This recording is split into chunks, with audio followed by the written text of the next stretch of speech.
Welcome to Revenue Rehab, your one-stop destination for collective solutions to the biggest challenges faced by marketing leaders today. Now head on over to the couch, make yourself comfortable, and get ready to change the way you approach revenue. Leading your recovery is modern marketer, author, speaker, and Chief Operating Officer at Table.Ed, Brandi Starr.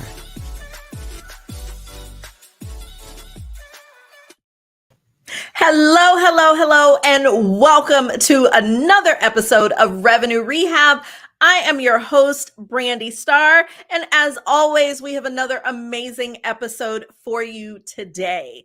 I am joined by Ed Frame. Ed is the founder of Exemplify, all the way from Melbourne, Australia. He designed Exemplify to help businesses work with customers that truly appreciate them. They focus on getting qualified leads that turn into long-term satisfied customers. Ed talks a lot about marketing strategy, email automation, customer relationship, customer journey, customer acquisition, and business growth. He also has established the customer longevity framework to turn buyers into repeat customers, brand advocates, and referral partners without increasing your ad spend. Ed works with his clients to improve customer experience using the power of HubSpot CRM and email automation, and implementing these through workshops and strategic customer mapping sessions. Ed, welcome to Revenue Rehab. Your session begins now. Hey, Brandi, how are you? Thank you so much for having me. Yes, I am excited. I was going to say, you are my first guest from across the pond, or I guess technically, I don't know if Australia is considered the pond, but you get the point. It's a pretty big one, but yes, yeah, other side of the world for sure. Yes, well, I am excited to have you. And before we jump in, I like to break the ice with a little woo-saw moment that I call buzzword banishment, where we get to take a buzzword that you hate and banish it, ideally forever, but at least for this conversation. So tell me, Ed, what buzzword would you like to get rid of? Certainly. When you brought this up, I couldn't really think of a buzzword, but one of the things that we've, and I think it started with marketers of particular brands, but we have far too many irritating national days, all good for the mainstream ones of like Mother's Day, Father's Day, International Women's Day, wonderful, but like National Eagle Week or like Polar Bear Day, stop it. it's so unnecessary. And or you've got like these kind of like, it's International Beer Day. I'm like, is that international beers only, or does that include my own nation's beer? So I think we need to do away with those. No one's marking their calendar for National Badger Week anymore. So I was gonna say, I'm with you with the exception of two. My calendar is marked for National Taco Day, National Margarita Day, and National Tequila Day. Those are very important holidays for me. So, I could do without Shark Week and some of these other things, but if you start messing with my tacos and margaritas, we might have some problems. But you can have those things any day. Like you're an adult, you've got 365 days to have those things. It's that sort of, somebody decided, we'll make this day that. So, and make a lot of money off it, from who chose that day and why exactly. So I am with you. We will ban all of the national made-up holidays at least for this conversation. Sounds great. And so now that we've gotten that off our chest, now I'm also craving tacos. But tell me, what brings you to Revenue Rehab today? Yeah, brilliant. So here to really talk to your audience about how they can really improve their post-sale customer experience, which allows them to retain a lot more of their customers. Loving the title of Revenue Rehab, where getting new customers in the door is great. And you get fresh revenue, but you don't necessarily get a lot of profit from those new customers. Your profit really comes from the people who buy consistently from you, or have a longer term contract, or spend an amount with you that, and then have a relationship with you that brings you more referral partners as well. So that's what I'm here to really bring to the table. Awesome. And I can't wait to dig into that, but I definitely believe in setting intentions. It gives us focus, it gives us purpose, and most important, it gives our audience an understanding of what they should expect for today. So for all of our CMOs and heads of marketing listening, after our conversation, what would you like to be different or better? Yeah, so what I want you to really take away from this is that your business success and your marketing success does not stop and end with just running paid ads. That is a wonderful way to grow your business. It is a great way to bring in new customers. But what I want you to really take away from this is how you can extract more revenue and more value from your current customers by creating an exceptional customer experience for them, which turns them into repeat buyers and brand advocates in the future. Yeah, and it's interesting you bring that up. I know in episode 19, we talked with Christina about voice of customer and how that is important in understanding your customer for driving how you market and how you develop your product or service. And I think this is another flavor of actually focusing on customers, which is to understand that this is a key revenue source. Yeah. And, I early in my career, I was in customer marketing for a lot of years. That was my focus, was developing strategies around cross-sell, upsell.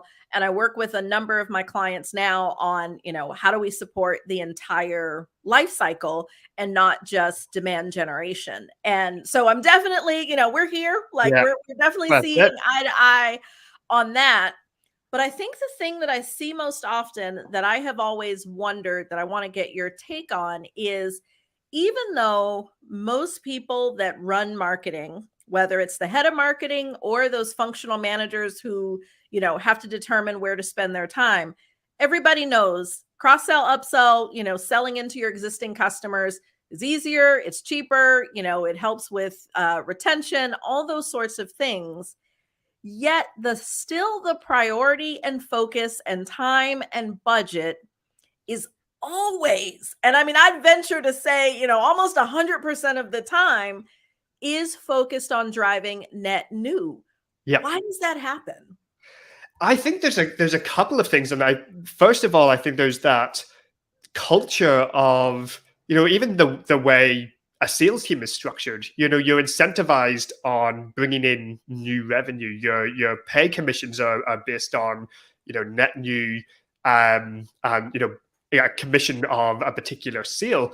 And so if you're going to get a new contract, for example, it tends to be, the net new one might be the bigger one, and then you've got somebody else going forward. But if we were to change that and actually incentivize teams on the actual lifetime value of a client, how different would those sales conversations be? How different would those new clients? How much more different would they be? Would the sales team actually focus on all the, like you said, the voice of a customer personas, knowing that, okay, well, I might make $10,000 commission here, but if I've got the greater good amount, I could be making hundreds of thousands, until the day I die, and so it's, there's almost that culture. And like you said, it is easier, it's statistics have shown, and there's been research to prove that it's, 4 to 8 times easier to retain a customer rather than get a net new one. If you increase your customer retention rate by 5%, your profitability can increase from anywhere between 25 and 95%. And so, yeah, there's all this information out there that we know in the back of our heads, but we don't really trust it. And sometimes that also comes from, we perhaps undervalue the services that we actually provide to our customers. A of, I said, okay, yeah, they're paying, but we had a project, but, it wasn't as good as I thought, when actually the customer actually had a great time, and they had a great experience. So there's sometimes that, maybe we can't, ask them for, another, 15, 20 grand on top of what they've already been spending, because we're not as confident in our own service. But for somebody who's never had that experience with us before, it's a blank slate. So I think there's definitely some team culture and some mindset changes that reference heavily on those. Okay, and so I think there's two places I want to dig in. So we talk about the revenue team, which is, largely going to be made up of the marketing and sales functions, not exclusively, but those are two key places. So you hit on something that I think is key on the sales side. And so I want to start there. And one of the things you talked about is how sales is incented. And you're right that they are generally compensated nicely when it comes to net new. And then if I think about the most common structure in sales teams, and I see this changing some now, but I would still say it is the most common, is where you have those hunters and farmers. You've got the hunters that are out there trying, they're beating the pavement, trying to drive net new. They close that business, and at some point that account transitions from being theirs into someone that is more of a farmer who is responsible for selling into those existing customers. And so I do think that structure is kind of one of the problems, in that, not only am I not incented there, it's like, I don't even care if this is a good long-term customer. As long as I can get them to cut me that first check, then I win. Exactly. And it's like you're sort of setting the business up for failure to a certain extent with a short-term mentality. Why don't you think people have changed the way that they are handling sales and managing accounts so that there isn't this awkward handoff? Yeah, I think there's always that, because this is the way it's always been done, and there's, this is the way things have always been done. So that's always hard to change. I would say that there's, as well, people don't necessarily believe that there's a problem. And, in the sense of the alignment that you have between sales and service, the expectation is that we're actually confident enough in our own product or service that, once we get them in the door, the service team will be able to provide a good enough service that will just lead into more sales and more products and services being sold. So I wouldn't say it's a naivety, but I think there's the expectation is that our service will do the selling for us, when that's just not the case. It's very interesting what you said as well, of just that, as soon as somebody has got that first check and they are done, and it's not even a sense of they're done in a couple of months' time. It's like, once that contract is signed, the most important thing that really a customer needs is that handover between sales and service to be done well. But the incentive is already completely out the door with the sales. It's just like, I'm not trying to badmouth sales teams here, but I don't want to go down that road. But I think there is just that, like, as soon as you've got that check, in your account, it's just like, why would I want to deal with a sales rep and, asking me questions, trying to get things set up, when actually I could be trying to close that next sale. And it's just human nature. Like, well, I'm going to go where the money is here. So rather than, it's up to, I got them through the door. It's now on to somebody else to keep them there. So I think there's a huge part of that culture that, if we really, we focused so much in the last 5 to 10 years on that marketing and sales alignment. I really think that there's that sales to service alignment that actually will, there's just so much untapped growth for so many businesses just in that part alone.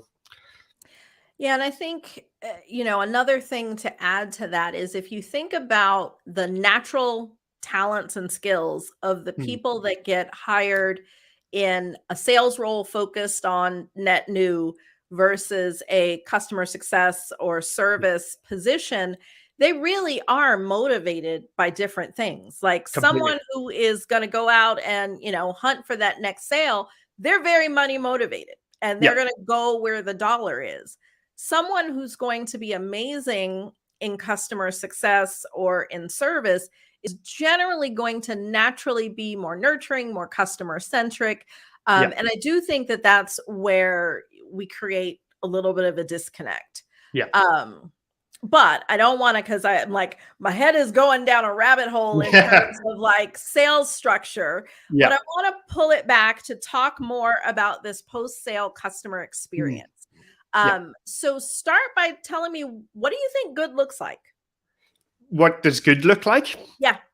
Wow. So in terms of, I would say good looks like you are constantly communicating with your customers, even in the points where you don't believe that you should be. So an example of that is being able to, just for example, when you've got that sales and service handover, most of the times that somebody signs a contract for like let's say a service-based business, and you know that in 2 weeks' time there's a kickoff call, but you've just signed a contract, you just handed, money has left your account, and then you're not hearing anyone from a couple of weeks. So being able to keep in just constant communication of what the next step's happening, what's happening behind the scenes while you're doing all these things, and just keeping customers updated. I like to sort of put that in the same ballpark as if you order something online, it's a much better experience when you've got your confirmation of dispatch, you've got that, tracking numbers, things like that. Just being in constant, hey, this is what we're doing, this is what's coming next, this is what we're preparing for. So I'd say that's really that first part of just getting good. And the next part is really understanding your customers' problems and emotions at different stages throughout the customer journey. So whenever they have made a purchase, there is that likelihood that there's going to be that element of buyer's remorse. So they're starting, they're starting to think, oh, was this actually a good decision? Will this actually help me solve my problem? And actually being able to then understand what those emotions are, and then being able to help mitigate that buyer's remorse through communication again. So those would be sort of two of the starting blocks, and that would be sort of the good, but not great. Good. Yeah. We can start by getting everyone to good. Yeah. And so you talked a bit about that constant communication, and I do think online shopping is a great example of what that can look like. Because you're right, it keeps the excitement. Like, I ordered it, I got the confirmation, so I now, no nerves about did it go through or any of those things. Now I know it just shipped, so I'm excited all over again. And, nowadays you can track your shipment, step by step to the point, when the driver's, going to pull up. So thinking about on the B2B side, because most of the revenue rehab listeners are in the B2B space, I think the biggest thing that I see that is a barrier is it's not always so obvious. So, when you make an online purchase, it goes into a system, like that same system is sending out the emails. In B2B, it's not as transactional. So how do companies that are, not in a transactional model, how do they get that constant communication in a meaningful way? So I think there's still that really with the first, for a B2B service, there's really still though that initial, somebody has made signed a contract, or, and I feel that there's real milestones that you could really put like activities to. So the first one is, a customer has had a problem, and then they've made a purchase to solve, they've purchased a service to actually solve that problem. Then there's that, waiting point after you've made that purchase before you officially begin. So that might be that gap between signing a contract and having that initial kickoff call. And then really from there, there's a kind of, okay, we're then working together. We've had that kickoff call. We're now in progress of actually achieving your goals. So, if you're a copywriting agency, for example, the goal is not to get a Word document with some nice copy. Your goal is to get a sales page that converts customers into converts leads into customers. So essentially, it's looking at what are those steps in between. So the proceed, then the progress. What are you doing to actually implement your service, and then what's the point where their problem has like solved? Where is the point where their business is like the reason why they made a purchase with you has vanished, that problem has gone. And it's being able to just think in your process of where are these certain milestones, and essentially those are really the pillars to then creating your experience. So understanding the needs and the emotions of your customers within those different phases. And then it's a case of thinking, well, actually, how can I, if this is a point where we start to see the excitement dip, what can we do to actually lift the excitement back up? Or if this is a part where we start to see people, starting to worry about the results, what can we do to actually make them, more at ease with the process and things like that. So that's really, so it's really sort of taking whatever your kind of process is and actually breaking it down into those. I have 7 different stages that I work with most businesses on, and we don't use those different stages to define a process, put the process within those 7 stages. And so I really like that, because if you think about it, depending on what you're buying, that, some people call it time to value. There's different industry terms in different, fields, but like that moment where the problem that I was trying to solve is now solved. Yeah. I think that is a place where we don't always think about that, because if you think about, you're making an online purchase, like if I go online to buy a dress, for my event on Saturday, the moment I put the dress on Saturday, problem solved. Like it's pretty obvious. Yeah. But if we think about software, for example, there's some software that the time to value is like pretty instant. Yes. It's like we just switched to Zoom for our web conferencing, and the benefits over what we were using, previously, within 2 days, our team was like, wow, this is so much better. Yeah. But then there's others, I have a client now, we're implementing one technology. They have another vendor implementing another technology. And that other technology is an 8-month implementation, 6 to 8 months just to get it stood up. And that's not even getting value from it. That's just, basically getting it on. And so you think about that period of, if I'm selling Zoom, my window of communicating for time to value is short. Yes. If I got an 8-month implementation and, another 3 to 4 months before the value is realized, I need to have a plan for how I'm going to keep that momentum. Correct. And that's a really good example. And one of the differences that I use is the difference between using a personal trainer and getting a haircut. Getting a haircut from start to finish of problem to problem solved is, for me, it's about 30 minutes. For you, Brandi, maybe a very different experience. A little longer. If that's it. But if you were to use a personal trainer, and like in my experience, it was to try and like gain 10 kilos was probably the last time I had a gym membership and that was about a 6 to 8 month, that was a long time, and it took a lot of, commitment and but the problem between problem solved is quite long. But there are also little wins along the way. And I think that's one of the things to really focus on. Like for your client, for example, a 6 to 8 month implementation, how can they show the value in that implementation?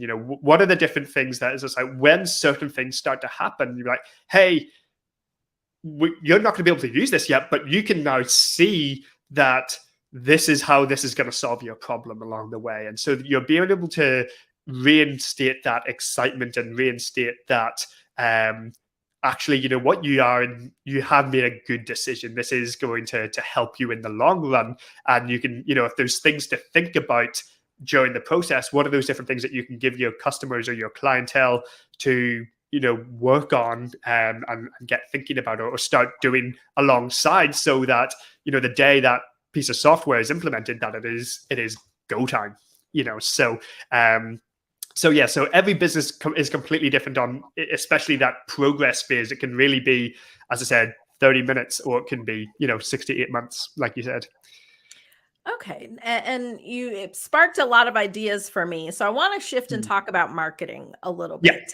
So if I think about just where we are, at least here in North America, we are, some people say a recession is coming.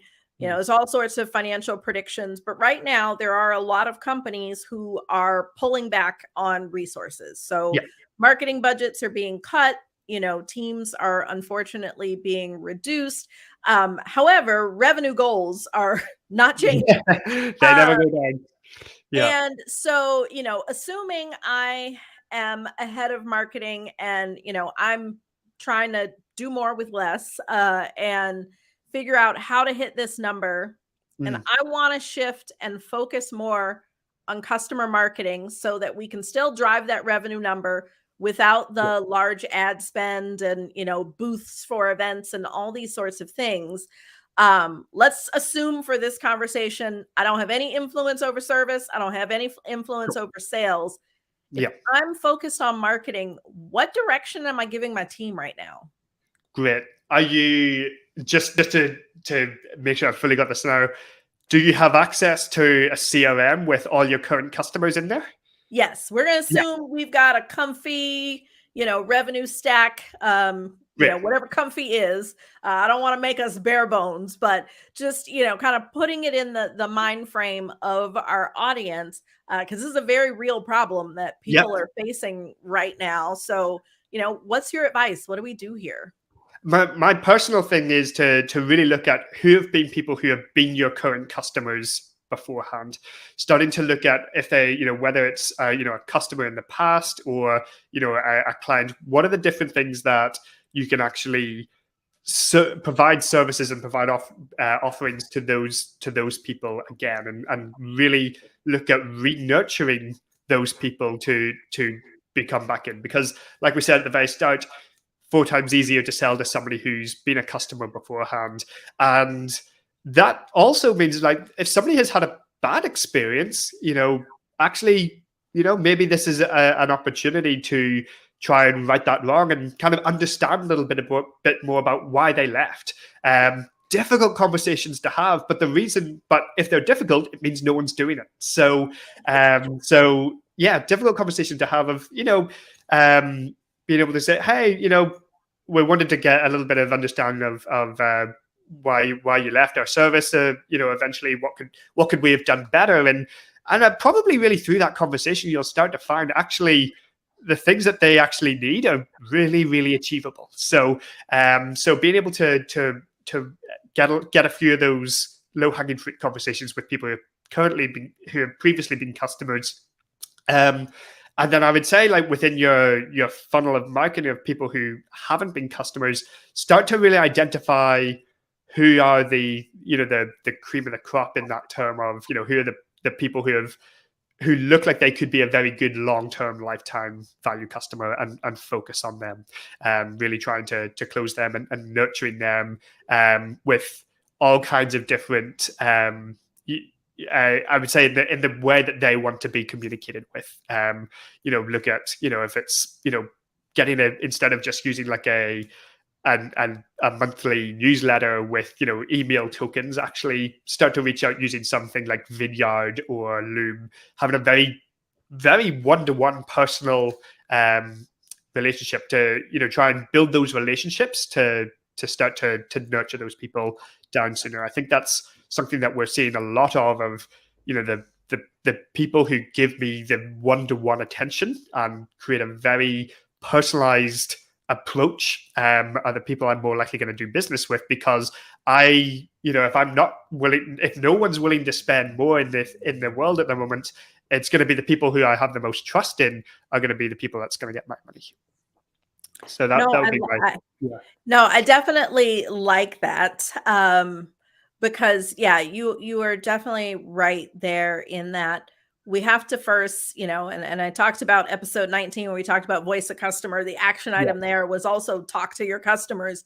Yeah. And this is another example of, not just talking to the good ones, but talking to the bad ones Yeah. to figure out, because sometimes handling a bad situation well can Yes. actually create a customer for life.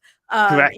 It's what you do in the face of adversity that really shows your character. Exactly that. And the same thing. It's nowhere near as, even if you provide a good service, in the back of your head, it's like, oh, we could have done this better, we could have done this better, we could have done. Your customer has no idea about that. So, if they've had a couple of negative experiences, it might be something just so small and so easy. You can be like, oh, you know what? That you're completely right. We've changed that within our process, and that's completely gone. This is how we do it now. And does this sound like a better way? Is this going to solve your problem more than what we previously had? So yeah, I think there's difficult conversations that no one else is doing. So get in there.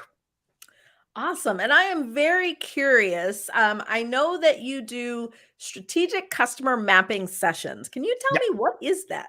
Yeah, great. So essentially, it's looking at the moment somebody makes a purchase all the way through to how do we get them to become a brand advocate. So it's working one-on-one with the business. And as I mentioned, there's really 7 phases that somebody goes through. There's that problem.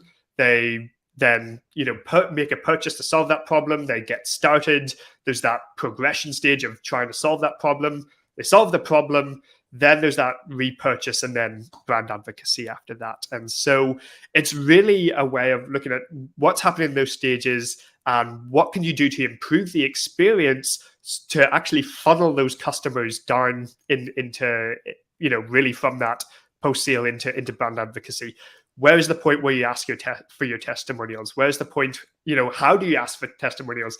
What's the point? What is the stuff that you do as soon as somebody makes a purchase? When do you send them a really great gift in the middle of the process? All kinds of different things. It's completely bespoke for every business. But it's really a way of creating a better experience so that your clients actually, they not only are they solving their problems, they're just the joy of working with you is just so great. There's like, how am I not going to refer this person, or how am I not going to want to work with this person again if I have that similar problem? Okay, so it's like journey mapping, but on the post-sale side of creating advocates. Correct. Yeah. So I actually originally, when I first started the business, I was kind of doing sales and marketing. I've been a digital marketer for 9 years. But I just actually found it's just like the post-sale experience has, in my mind, it was just, there's a lot more untapped value in here. There's a lot of fantastic marketing strategists out there. But when it comes to the customer experience, I think that's where most businesses have the most untapped growth opportunities. And so it's a great to be a part of that and helping businesses improve that part of their business.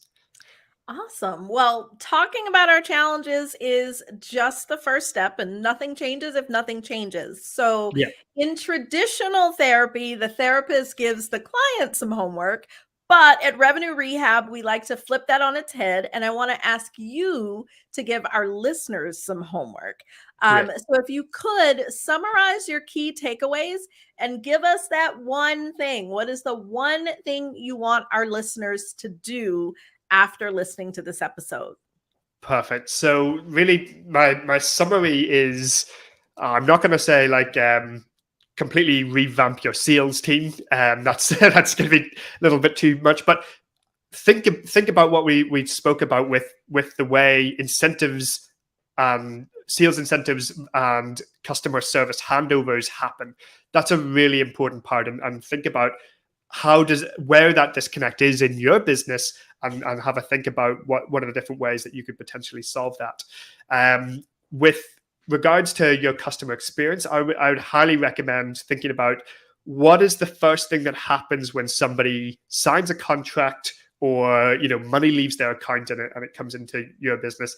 What is one of the things? What are the things that you're currently doing, and essentially how can you how can you make that better with better communication?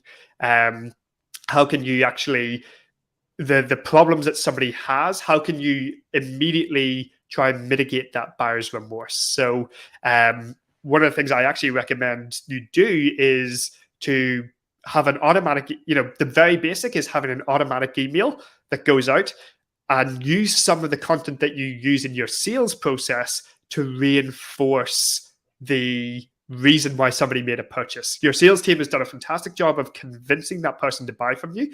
As soon as they've made that purchase, make sure that that reaffirmation is there, that they've got a testimonial, they're able to read a testimonial that is very similar to somebody in their position, that if there's a case study of somebody who has gone through the same thing, they're about to embark on a journey with you. This is not a, they don't know that they're getting a return on investment, so they need to make sure that this was a good purchase. So I highly recommend using some of the content that you might use in your marketing and sales to convince people to actually reaffirm that they've made a great purchase.